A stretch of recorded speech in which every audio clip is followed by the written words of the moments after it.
From the station that made country music famous, 650 AM WSM, this is a Coffee, Country, and Cody podcast. Hey, it's Charlie Matos, and in this episode, we sit down with Taylor Hicks. Taylor joined us in studio the morning of June the 3rd of 2021. He was getting set for 2 shows at Nashville's City Winery and had just released a great new single, 6 Strings and Diamond Rings. Enjoy our Coffee, Country, and Cody podcast with Taylor Hicks. Coffee, Country, and Cody. 9:12. Look out, the Soul Patrol is listening all over the world. Bring it, brother, bring it. Yes, sir. Mm-hmm. And they're watching all over the world, too. They can see him playing that harp. Taylor Hicks on 650 AM WSM and Circle Television. Country, and on occasion, the blues. The blues man play right here. I'm like the Pied Piper. I just visited with Hank Williams Jr. the other day, and we were talking about his incredible catalog with how the blues man just somehow defines him, I'm a natural-born guitar ringer, kind of a clinger to sad old songs. You gotta love it. Yeah. Good old Alabama folks. Yeah. Yeah, good old Alabama folks. Well, you're on your way to the City Winery. That's what brings you by here. It's been too long since we've seen you. Things are starting to open up. We were chatting off the air about that. So the fact that you're gigging tells us things are opening up. The fact that we're all gigging, Lord, we've dodged a bullet, a big bullet, and it's been tough for a lot of entertainers, but it's been tough on everybody. How did you pass the time? Well, I'm finishing a record over at Zach Brown's place, Southern Ground. And I hope to release that as we move into venues that are starting to open up inside. Then I'll start looking to release the record, and it's a full-length record. I hadn't done one. We were just laughing about it. I was going to say, how long is it between records? How long is between? We talked about this. We came up with, I'm the TH brood of the cicada. I'm the 13-year brood of Taylor Hicks releasing a record. So if you were a cicada, if I was a cicada, I'd be the TH brood. Who knew entomology was going to be a part of this interview? That right there. That's too funny. But that's true, and I've had a lot of fans want me to hear what the record sounds like, and it's time for me to put the bow on the present and give it to everybody. So how are you going to do that? You're just going to have a release date for the album? Or are you going to do what a lot of artists have started doing, which is something relatively new?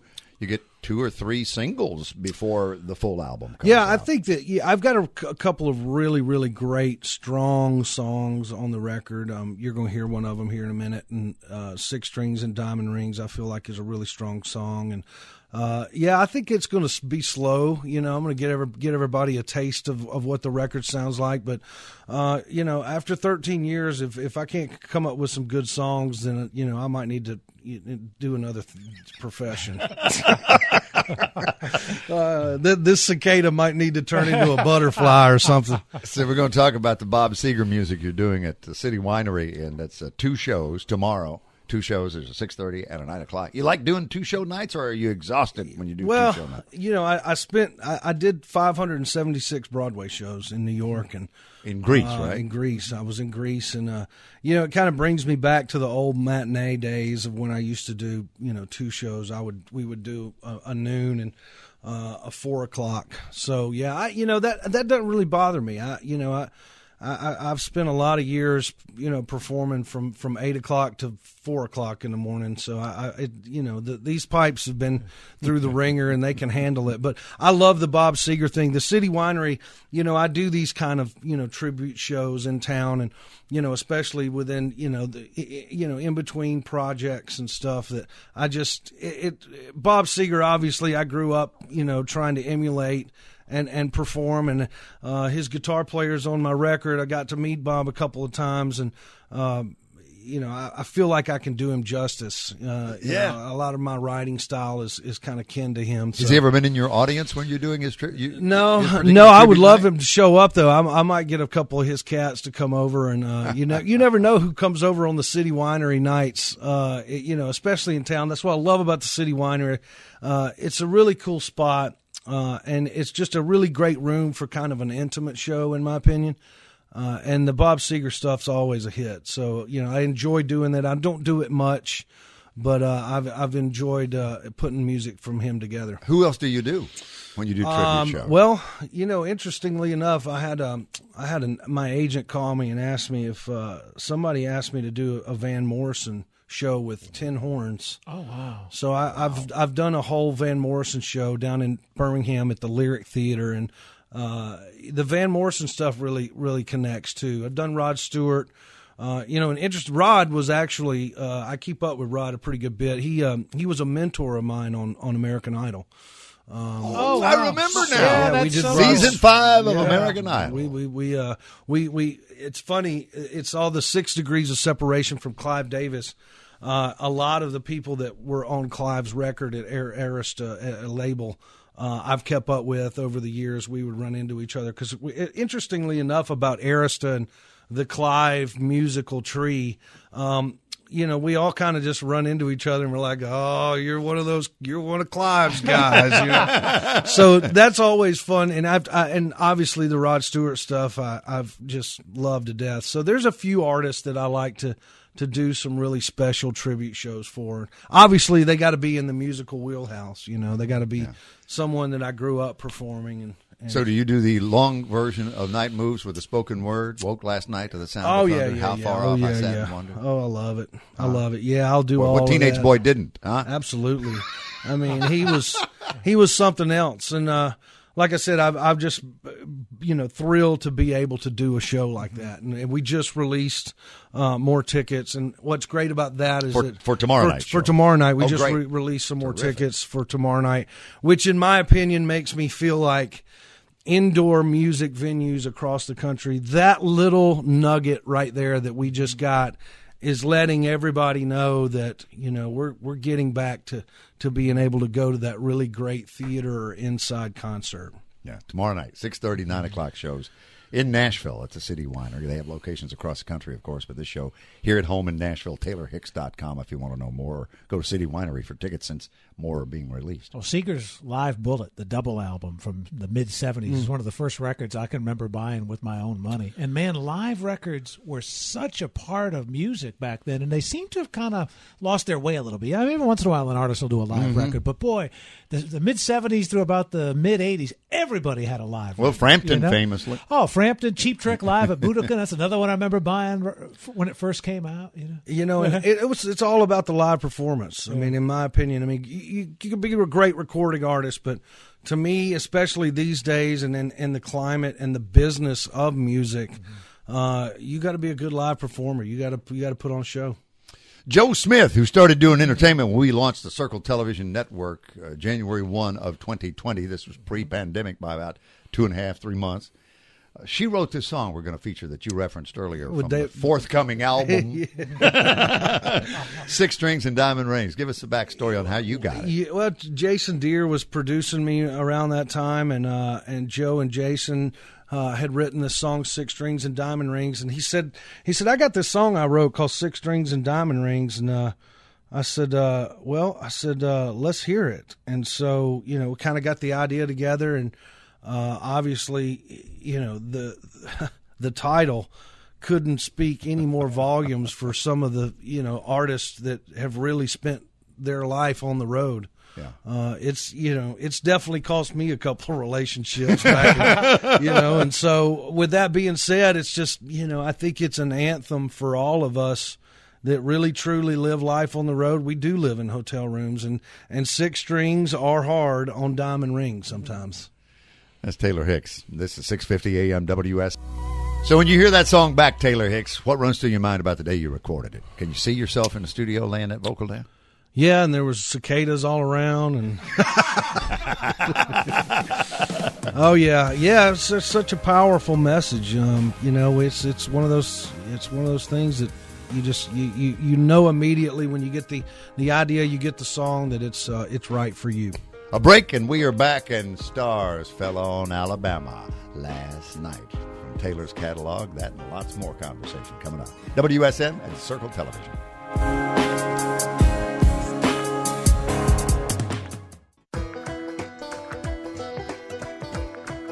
Coffee, country, and Cody. It is the pride of Hoover, Alabama. But then he was the biggest thing out of Hoover, and then they started playing the SEC baseball tournament down there, and it kind of took my mojo away at least for a couple of weeks every year. So were you still down there when Michael Jordan was playing Double-A ball? Yeah, because I got to see him a couple times here at Greer Stadium. We did. Yeah, we went to see the Barons play, the Birmingham Barons there, the team, and he was. It was unbelievable because he was the most famous guy in the world.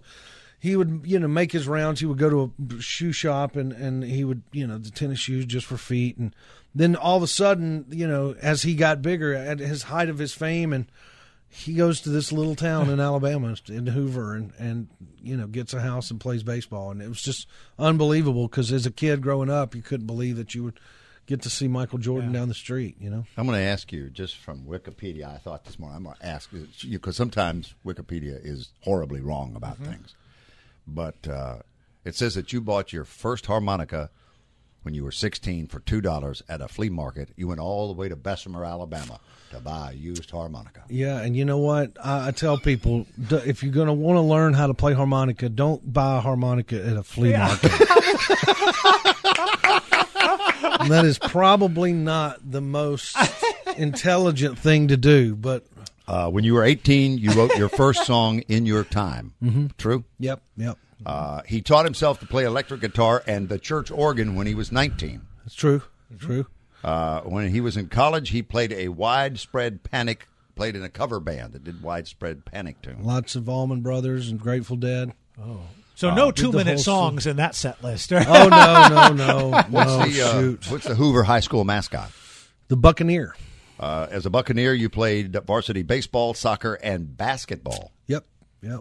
Played some sports. So far, I was actually doing. What I would do is I would go to a high school basketball game, and I was graying at the time a little bit, and there was a little sports bar called Corey's Sports Bar, and it was a big biker bar. And they would put a hat on me, and I'd learned a few bars on harmonica. So I would go from a high school basketball game, and then I would go and I would get in a car, and they'd put a hat on me, and I'd go walk in the back and play blues harp until about midnight. Wow.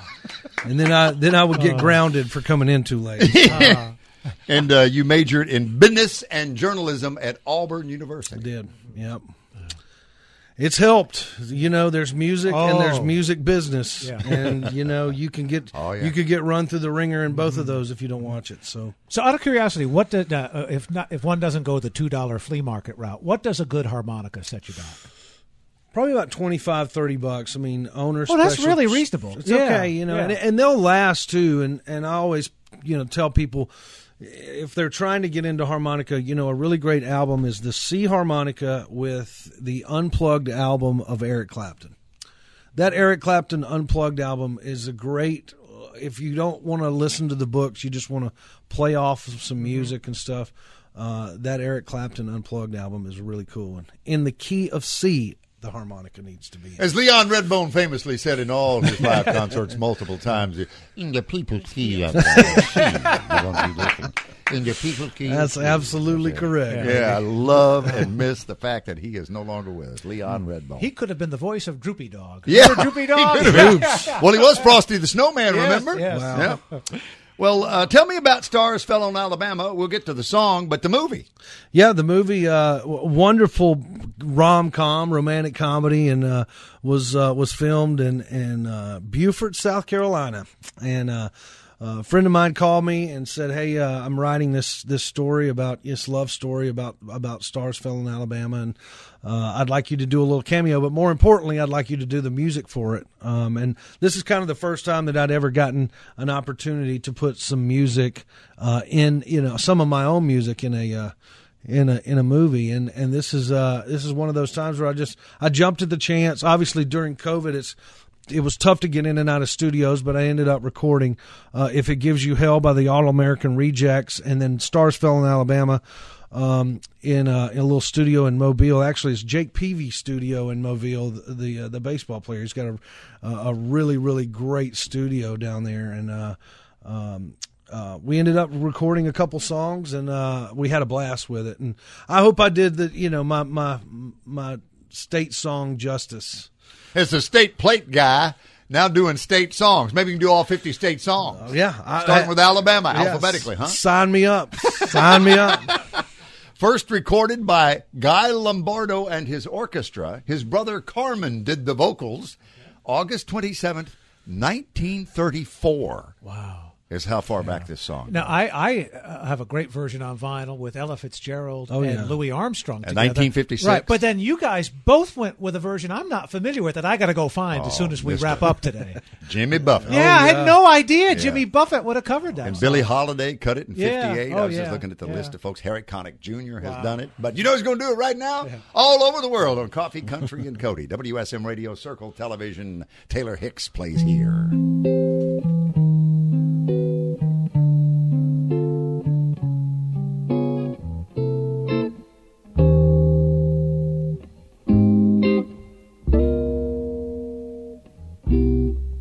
We lived our little drama.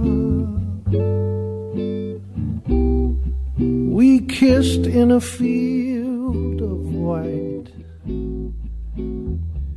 and stars fell on Alabama last night. One take? One take. Taylor Hicks. That's never happened in all of my recorded years of music. No kidding. Yeah, that was the first take. It was just the sleepy, it was a very similar take to, I've read where Ray Charles did Old Man River, and they woke him up he fell asleep on the piano, and they woke him up. They didn't have to wake me up on this one, but the first take was just something about it. It was just very sleepy and the right one. I just learned that there was an actual meteor shower, a Leonid meteor shower, observed in Alabama in November 1833 that gave birth to the story that became the song. Wow. Which came along decades later. Unbelievable. And over 100 people, make that 101 now, have recorded Stars Fell on Alabama. It was written by Frank Perkins and Mitchell Parrish.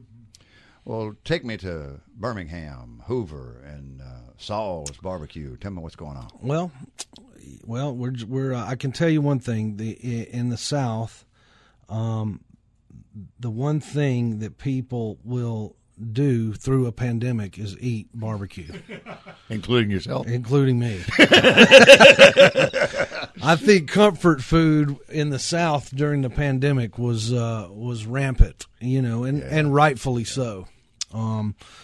Sauls has been doing great. We've just added a location in Leeds, Alabama, right off. That's Charles Barkley's hometown. That's right off the I-20 exit. Now he could eat some barbecue. Or I've seen him eat some barbecue before, buddy. So, did you guys set records for takeout during 2020? We did. We did a lot of takeout, but we've got 4 locations down there. We got a food truck, and it's we're just trying to create a really good Southern flair of barbecue. We got a really great dish called pork and greens, which is grits, cheese grits, greens, pulled pork, white and red Alabama barbecue sauce, and topped with onion rings. It's one of those dishes that have to eat. Yeah, sweet tea fried chicken sandwich, brined in sweet tea and pickle juice for 24 hours, deep fried with white Alabama barbecue sauce on top of pickles. Well, maybe your next visit we come with a little cooler. Bill, what? Bill and I can do that in the morning. The next visit, I am bringing the cavalry, buddy. And Sauls Barbecue. How did it get its name? I have a really great friend and proprietor who created all these recipes, and his nickname was Sorry A. Wilson. Sorry A. Wilson was his nickname, and everybody called him Saul. And he had some damn fine barbecue, buddy. Well, Men's Journal says you're in the top 25 across America, and Paula Dean said you were number 1. Now, there's somebody that knows about barbecue. Yeah, Paula, I couldn't believe it. It was a really cool deal. Paula, she has a big barbecue, thing in her magazines, and a couple years ago we got number 1, and it's a testament to those recipes. If you're coming through Alabama and you want to try some good barbecue, come to Sauls. Sauls, y'alls. Love seeing you, man. Thanks for coming to see us. Thank you very much. Glad everybody's healthy and happy, and let's get back to normal. That's Taylor Hicks on his way to the City Winery tomorrow night. 2 shows, 6:30, 9 o'clock, and more tickets have opened up as we speak. Thanks for listening to our Coffee, Country, and Cody podcast. Our program director at WSM Radio is J. Patrick Tinnell. Our digital producer is Haley Hall. Marketing and promotions director is Amanda Cannon. And I'm Charlie Matos. If you like what you've heard, make sure you subscribe so you never miss an episode. And leave us a review on iTunes. It really does help new people find the show.